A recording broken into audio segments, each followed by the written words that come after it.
साहेबान तसेच माझ्या सैनिक वीर नारी, वीर माता, वीर पिता आणि माझे सैनिक पदाधिकारी यांचं पण मी अभिनंदन करतो।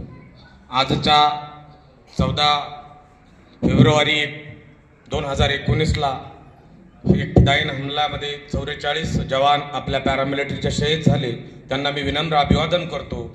आणि आजच्या व्यासपीठी मी आपणास सांगू इच्छितो, मी महाराष्ट्र राज्य प्रदेशाध्यक्ष आणि ह्या नात्यानं मी तुम्हाला सांगतो, मी जादा कोणत्या सिच्युएशन आणि जादा गोष्टी सांगत नाही बसत। माझा तुमच्यासाठी सर्वात महत्त्वाचा मुद्दा एकच आहे, मी आज व्यासपीठावर बोलताना सांगतो, ज्याही सैनिक नारी, सैनिक, वीर पत्नी, माता ज्यांना ECHचे प्रॉब्लेम्स आहे, हॉस्पिटलचे प्रॉब्लेम्स आहे, पेन्शनचे प्रॉब्लेम्स आहे, शेताचे प्रॉब्लेम्स आहे, बांधाचे प्रॉब्लेम्स आहे, त्यांनी जे बी तुमचे घरेलू प्रॉब्लेम्स आहे त्यासाठी खासकर बुलढाणा जिल्ह्याच्या कोर कमिटीमध्ये अध्यक्ष श्रीकांत बंगाळे साहेब आहे, आपण यांच्याकडे आपल्या काही प्रॉब्लेम्स असल्या तर त्या शेअर कराव्या। It is a most important your problem, तुमचे प्रॉब्लेम महत्त्वाचे आहे। बाकी येणार प्रवक्ते येणार, ते बोलून जाणार आणि ते त्यांचं काम संपलं की पुन्हा जसं तसं होणार।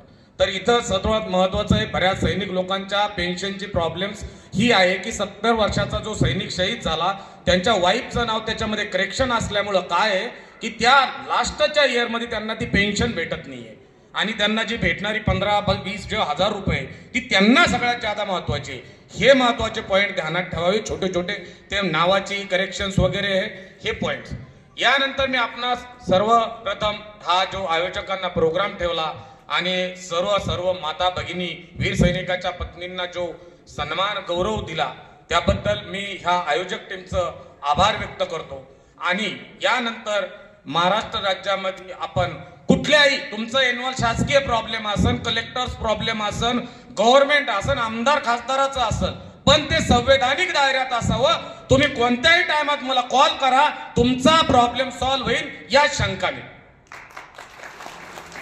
फक्त संवैधानिक दायऱ्यात असावं इतकंच मी बोलतो आणि यासाठीच मी आलो होतो। थांबतो। जय हिंद, जय भारत। खूप खूप